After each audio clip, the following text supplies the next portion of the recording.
ओम शांति। होली हंस में एक बार फिर से आपका स्वागत है, स्वागत है, स्वागत है। तो आइए आज हम सुनते हैं बाबा की अव्यक्त वाणी 2-5-74 की है।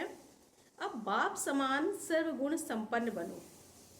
तो आज बाबा ने कहा, अपने आप को मास्टर ज्ञान सागर समझते हो। ज्ञान सागर के बच्चे अपने आप को ज्ञान सागर समझते हैं। जैसे ज्ञान सागर सर्व शक्तियों से संपन्न है, ऐसे अपने को भी सर्व शक्तियों से क्या संपन्न अनुभव करते हो। ये जो कहावत है ना कि देवताओं के खजाने में अप्राप्त कोई भी वस्तु नहीं है, वह कहावत किसकी गाई हुई है, ब्राह्मणों की या देवताओं की। सर्व संस्कार ब्राह्मण जीवन में ही तुम अनुभव करते हो, क्योंकि अभी तुम सर्व संस्कार अपने में भर रहे हो। तो ये गायन के संस्कार अभी से तुम अनुभव करते हो, क्योंकि इस समय ऊंच से ऊंच बाप दादा के तुम बच्चे हो, लेकिन तुम देवताई जीवन में मास्टर सर्वशक्तिवान नहीं कहलाएंगे। जबकि अभी सागर की संतान हो तो सागर समान संपन्न अभी होंगे या भविष्य में होंगे। ज्ञान सागर बाप बच्चों को सब में संपन्न अभी बनाते हैं।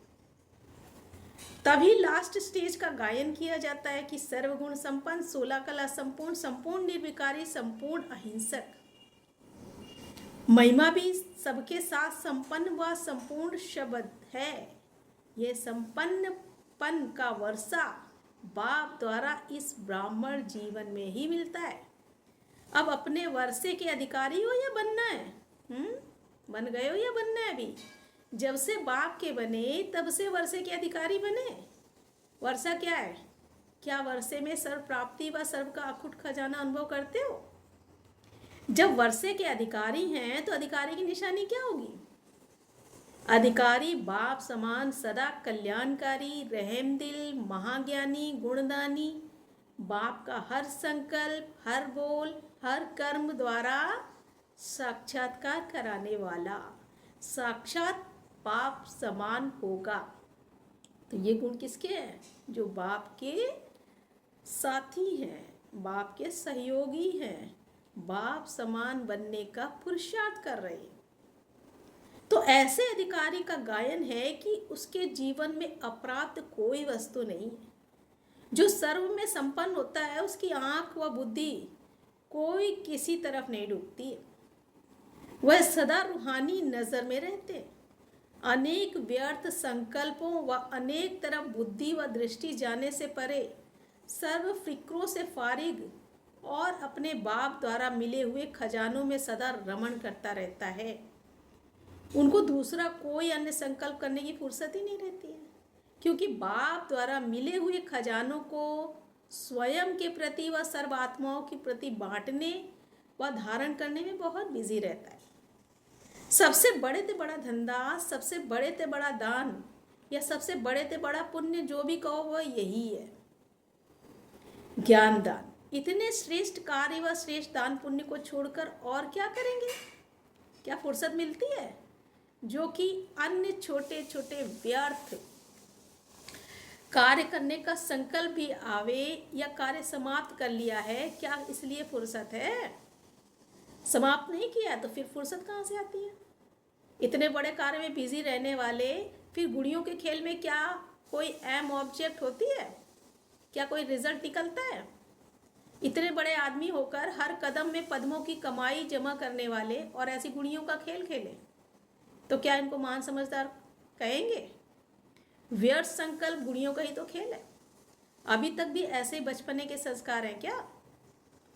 जिसका अपनी आवश्यकता और समीप की चेतना शक्तियों, संकल्पों और बुद्धि अथवा मन और बुद्धि पर कंट्रोल नहीं है, अधिकार नहीं है, वह विजयी तो नहीं, विजयी तो क्या विश्व के स्वराज्य का अधिकारी व विजयी रत्न बन सकता है? जिस राज्य के मुख्य अधिकारी अपने अधिकार में न हो, क्या वह राज्य अटल, अखंड और निर्विघ्न चल सकता है? नहीं चल सकता है। यह मन और बुद्धि आप आत्मा की समीप शक्तियां व मुख्य राज्य अधिकारी हैं, वह कार्य अधिकारी है। यदि वह भी वश में नहीं तो ऐसे को क्या कहा जाएगा? स्वराज्य अधिकारी कहा जाएगा कि पराधीन कहा जाएगा? महान विजयी या महान कमजोर? तो अपने आप को देखो, कि क्या मेरे मुख्य राज्य अधिकारी मेरे अधिकार में हैं? अगर नहीं है तो विश्व राज्य अधिकारी अथवा राजन कैसे होंगे, कैसे बनेंगे? अपने ही छोटे छोटे कार्यकर्ता अपने को धोखा दे तो क्या ऐसे को महावीर कहा जाएगा? चैलेंज तो करते हो ना कि हम लॉ और ऑर्डर संपन्न राज्य स्थापित कर रहे हैं। तो चैलेंज करने वाले कि ये छोटे छोटे कार्यकर्ता अर्थात कर्मेंद्रियां अपने ही लॉ और ऑर्डर में नहीं और वे स्वयं ही कार्यकर्ता के वशीभूत हो, तो क्या ऐसे में विश्व में लॉ और ऑर्डर स्थापित कर सकते हैं? हर कर्मेंद्रियां कहाँ तक अपने अधिकार में है, यह चेक करो और अभी से विजयपना के संस्कार धारण करो।